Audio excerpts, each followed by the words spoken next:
Gente, tudo bem? Eu vou só pedir um favorzinho para a Liz e eu consigo passar por aqui?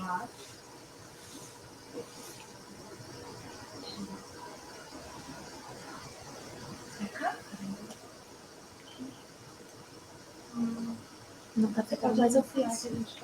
Ah, não, tranquilo. Não, eu até só solicitei isso porque eu gosto de autonomia. Daí esse controlador, então... aquela dificuldade básica de delegar. Mas, gente, queria, antes de mais nada, só agradecer até aqui pelas excelentes falas que tivemos até agora. Eu estava até brincando antes da gente começar que tanto a Laura quanto a Lu são meus crushes acadêmicos.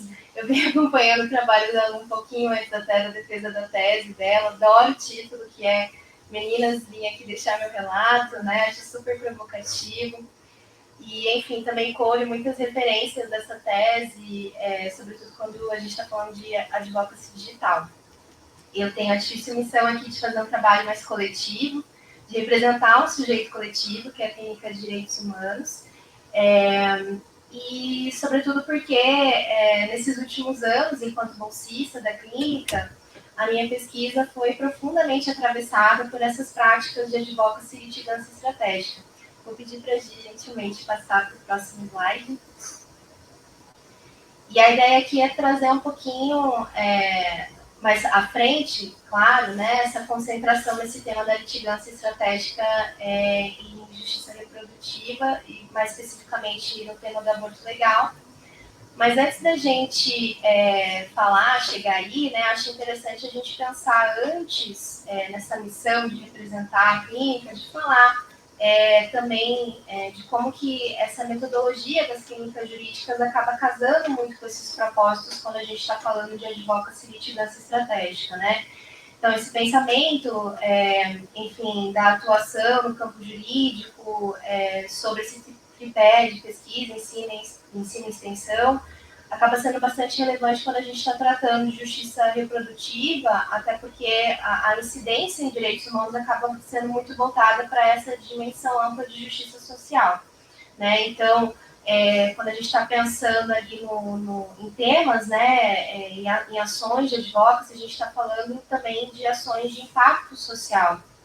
Então, no caso, a experiência da clínica acaba sendo um pouco mais concentrada na tematização de temas de direitos humanos, sobretudo a partir da perspectiva de gênero e ainda mais especificamente ali desde o campo dos direitos sexuais, dos direitos reprodutivos e, nos últimos anos, mais especificamente no tema do aborto legal.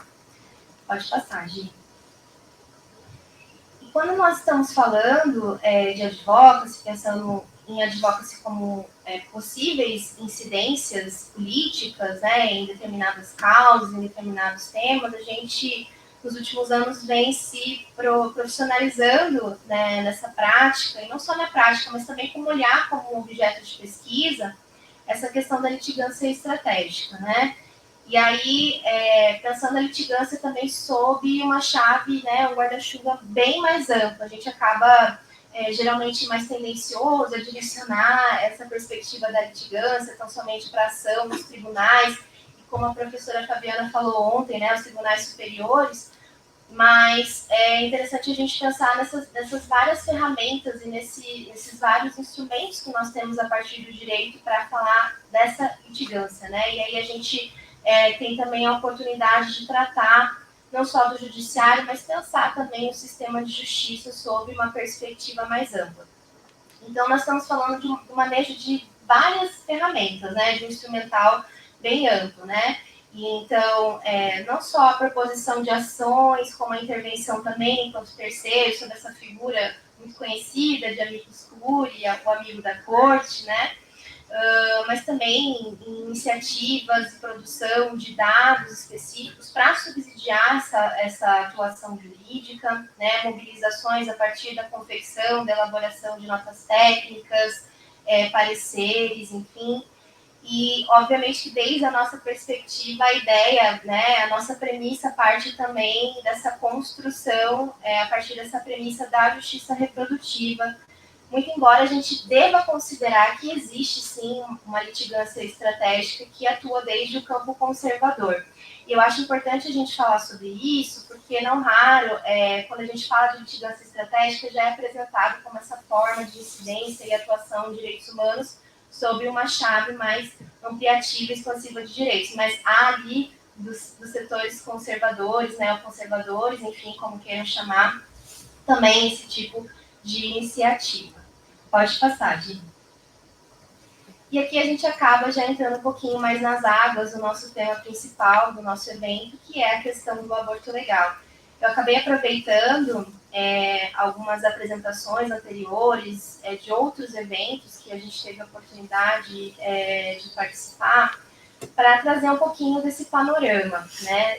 Porque a gente está falando basicamente em uma incidência jurídico-política, né? Então, aqui, se a gente olhar para o legislativo, né, tendo um overview dessa questão do aborto, acho que as falas anteriores, as falas que me antecederam aí, já trouxeram um bom panorama aí de como que tramitam esses projetos de lei, e até mesmo leis já aprovadas, né? Então, sem dúvida, no ano passado, a gente teve uma crescente de atenção para o legislativo nesse tema do aborto, sobretudo em vista do PL 904, mas recentemente também, em um nível, né, dali, quando a gente está olhando para esse bloco da funcionalidade, a PEC 164 ressurgiu das cinzas, né, Mari? Mari, que é minha grande amiga e também divide muitas angústias comigo a respeito dessas questões. Então, e não só isso, né, no nível municipal, estadual, a gente tem aí essa pulverização de projetos de lei, até mesmo leis já aprovadas, que tem esse condão de trazer campanhas, né, supostas campanhas de conscientização anti-aborto, ou seja, pautado nesse discurso anti-aborto, projetos de lei que eu sempre falo que são modelo chapão, né, ou seja, eles acabam tendo uma redação muito similar entre um e outro, em municípios, entre estados diferentes até, que é uma estratégia para que realmente haja essa capilaridade e essa possibilidade de divulgação desse discurso anti-aborto, muito parecido com o que a gente já via antes, desde o movimento Escola Sem Partido, por sinal, para quem acompanha aí essas tematizações de gênero, né? No executivo, a gente tem a sinalização também de alguns silêncios, né? E também, infelizmente, vozes anti-ciência. Acho que foi a Laura que acabou mencionando a suspensão de uma nota técnica que nós estávamos celebrando, não tivemos nem oportunidade de comemorar direito. E eu não me esqueço disso, muito rancorosa, porque foi justamente no dia do meu aniversário que essa nota foi publicada. E um dia depois ela já foi suspensa, né? Era uma nota que estava sendo muito aguardada, sobretudo diante da mudança de gestão que a gente teve no Ministério da Saúde.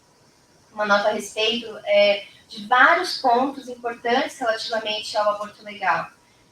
Desde a questão de como se trata a idade gestacional, procedimentos mais adequados, combate, inclusive, à desinformação, a nota vinha explicitando bastante sobre isso, e, lamentavelmente, pouco tempo depois, ela já foi suspensa. Muito embora exista uma nota técnica no âmbito da DPF 989, que a gente vai falar mais um pouquinho, que traz também muito desse germe, né, que foi explorado um pouquinho mais nessa nota revogada, e que ela acaba sendo muitas vezes esquecida, até bem que ela acaba sendo esquecida no churrasco, né, e ela tem um potencial aí de também trazer algumas articulações importantes quando a gente está falando de tópicos sensíveis e atinentes ao aborto legal, né. Então, tem, por parte do executivo, esse marcado silêncio e até mesmo essas vozes anti-ciência. A gente não pode esquecer também de movimentos que estão sendo feitos desde o Conselho Federal de Medicina, que é algo que a gente vai falar na sequência também. E o judiciário acaba sendo essa grande aposta, muitas vezes, que nós temos, né? Como essa potencialidade progressista, mas que, desde um estudo mais minucioso e um olhar crítico, também precisa ser visto entre as suas possibilidades e limitações, né? Então, como eu já havia dito ali, muito à luz do que a professora Fabiana disse ontem, realmente os nossos olhares acabam se concentrando mais para a atuação no âmbito do STJ, no STF, muito embora existam dinâmicas nos tribunais estaduais e nos juízos de primeira instância, enfim, que são interessantes de serem acompanhadas, até porque refletem muito dessas disputas em torno do aborto legal, né? Acho que mais do que discursos anti-aborto que a gente vê em termos de apontar mais para vozes contrárias à própria descriminalização, a gente está vendo ataques diretos ao que já se tem hoje enquanto normas autorizadas, né, que autorizam o aborto em determinadas circunstâncias. Pode passar, Gui. E aí, é claro, a gente tem muitos reflexos de todas essas dinâmicas nessas diversas instâncias que também não passam batido em repercussões midiáticas e também dentro do tecido social propriamente, né? Então, vários desses casos já foram trazidos pelas colegas. Trouxe até ali uma imagem daquelas performances que foram mencionadas pela Laura anteriormente, né? Não foi uma, não foram duas, né? Foram algumas performances nesse sentido que buscam ali em estratégias, né, de sensibilização do campo contrário, se pautar nesse discurso pró-vida, né, enfim, e de personificação do nascituro. Pode passar, gente. E aí, a partir de agora, eu busquei trazer para vocês um pouquinho dessas dinâmicas no campo do judiciário, mais voltado à jurisdição constitucional, das nossas atuações dentro da clínica, sobretudo como amicus curiae. Então, claro que a gente, quando está falando na DPF 442, que provavelmente é uma das ações mais conhecidas que nós temos, quando nós estamos falando de direitos sexuais e direitos reprodutivos, quando a gente está falando da 442, obviamente a gente está falando aí num objetivo maior de descriminalização do aborto até a 12ª semana de gestação. Muito embora seja interessante a gente pensar também como um veículo que nós tivemos muito importante, sobretudo a partir do voto da ministra Rosa Weber, de uma instrumentalização muito importante e de divulgação e disseminação da perspectiva da justiça reprodutiva, né? Aqui ela fala a respeito de um sistema de justiça social reprodutiva, e aí eu achei muito interessante que no início, quando o voto tinha sido recém-publicado, muitas pessoas acharam estranho, porque a gente acaba trabalhando muito nessa chave terminológica, um pouco restrita, né, pensando mais em justiça reprodutiva, mas eu penso que foi uma estratégia adotada, até porque um dos objetivos da nossa república é justamente a justiça social, então veio aí com o intento de deixar bastante explícito que, olha, estou falando de um objetivo muito claro da nossa Constituição, né? Então, acho que esse voto foi importante para pensar também nessa chave sob uma perspectiva mais expansiva e que acaba adentrando na questão do aborto legal. Pode passar, Gi.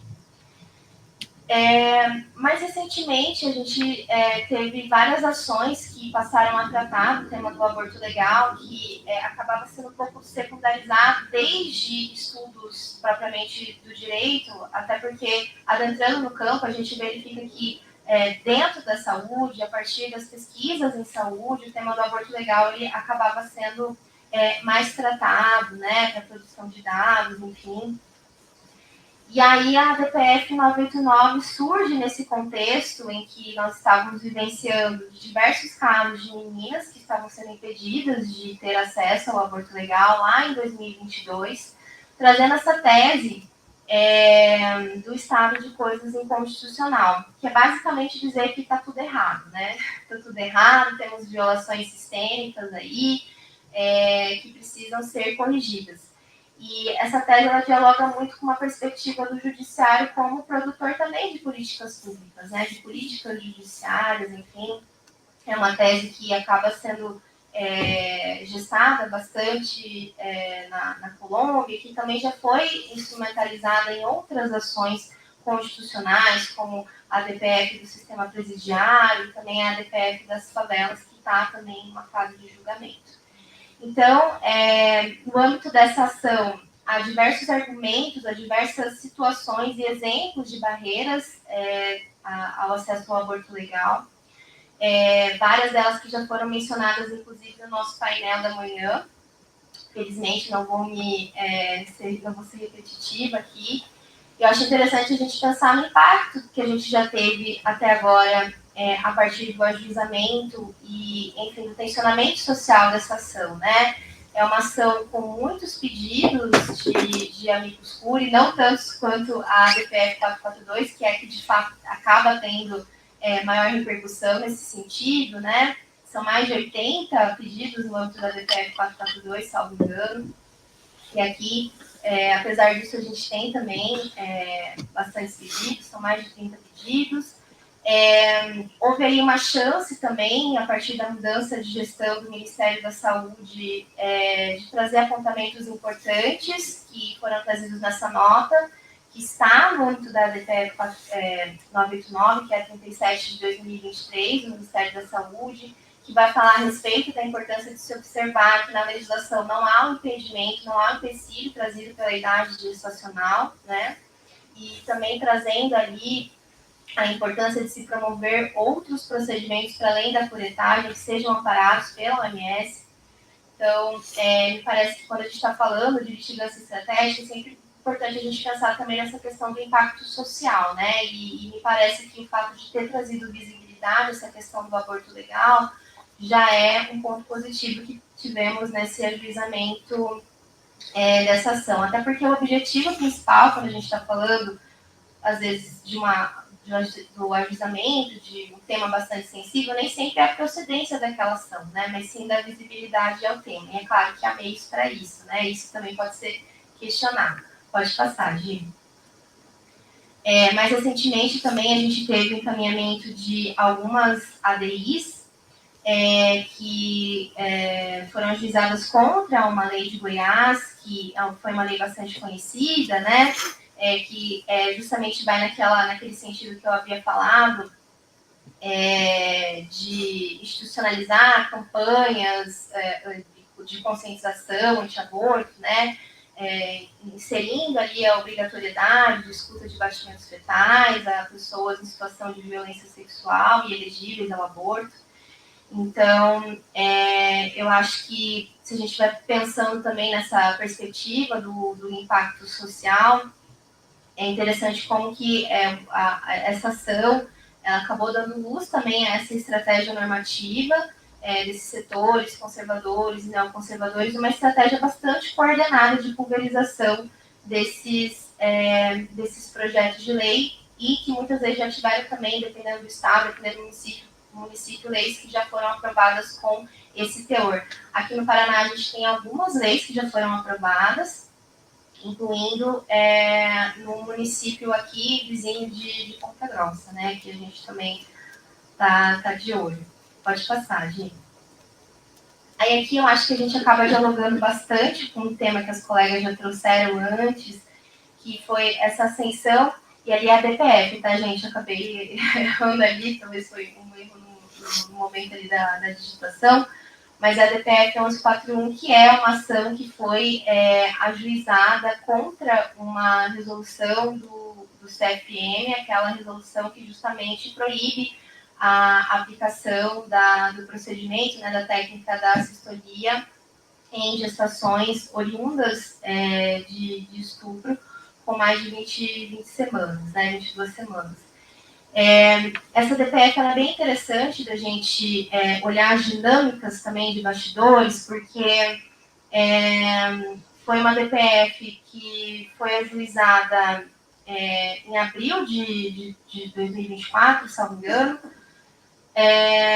Teve uma tramitação bastante rápida para análise da liminar, que é basicamente o pedido de urgência que acabou se fazendo para suspender essa resolução.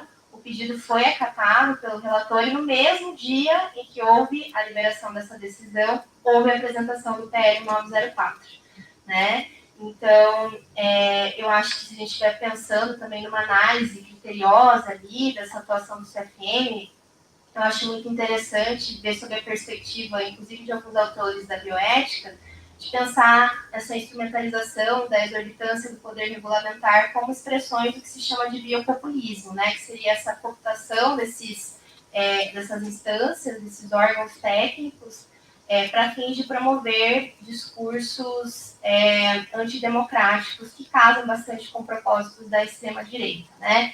E acredito que recentemente a gente acabou tendo um exemplo também da resolução 2427 desse ano também, que trouxe ali a proibição da administração de bloqueadores de liberdade a crianças e adolescentes trans, né? Então, crianças, né? Crianças trans. Então, eu acho também interessante a gente pensar sobre a perspectiva também de como esses ativismos anti-aborto e anti-trans, eles também estão muito conectados, né? E aí, obviamente, pensando também sobre essa perspectiva do impacto social, é uma ação que também teve muitas intervenções, até mesmo pensando na sua recente vida, digamos assim, né? Uma ação que acabou de completar um ano, mas que ainda assim também tem muitos pedidos de muitos interessados a intervir enquanto amigos da corte, né? E eu acho que a gente acaba pensando também nessas interlocuções com a campanha Criança Não É Mãe, que também acenderam, né, depois do avisamento dessa ADPF. Pode passar, Gi. Obviamente, quando eu vou me alongar aqui, considerando tudo que já foi exposto a respeito da campanha, já imaginava que os colegas poderiam trazer, mas trouxe algumas intersecções dessas expressões que a gente teve nesse meio tempo também, né, de como que a campanha reverberou, a ponto até de ser considerado, e eu achei bem interessante nesse artigo, como um outono feminista que a gente teve ano passado no Brasil. Pode passar, gente. Eu acho que foi errado, pode passar. E por fim, já me encaminhando para o encerramento, mais recentemente ainda, nesse ano a gente teve o ajuizamento da DPF 1207, que nos traz um olhar sobre essas disputas em torno da governança reprodutiva, né? Entendendo governança reprodutiva como mecanismos por diferentes atores que são acionados a partir de diferentes regimes morais para produzir, controlar, enfim, políticas e comportamentos reprodutivos. E eu acho interessante olhar sobre essa perspectiva, especialmente considerando que o objetivo da DPF é ter uma leitura constitucionalizada daquelas autorizadoras do aborto legal, para que ele seja realizado por profissionais para além de profissionais médicos, né? Então, enfermeiros, enfermeiras, obstetrizes, acho que a gente pensa também numa incidência bastante dos farmacêuticos e farmacêuticas considerando a possibilidade de administração do aborto medicamentoso, né? Então, acho que todas essas ações, elas entram ali no rol de intervenções que nós já fizemos enquanto amigos CURI, que nos propusemos a fazer. Muitas vezes o que é possível para o momento e até uma estratégia que a gente utiliza é garantir a habilitação em um primeiro momento, como amigos CURI, para na sequência apresentar uma manifestação de um pouco mais de fôlego, trazendo daí sim dados mais consistentes que possam vir a subsidiar a decisão das cortes. E no mais, pessoal, é isso. Eu quis trazer só um overview mesmo, como eu disse, dessas ações de incidência da clínica e me coloco à disposição para a gente continuar conversando. Obrigada.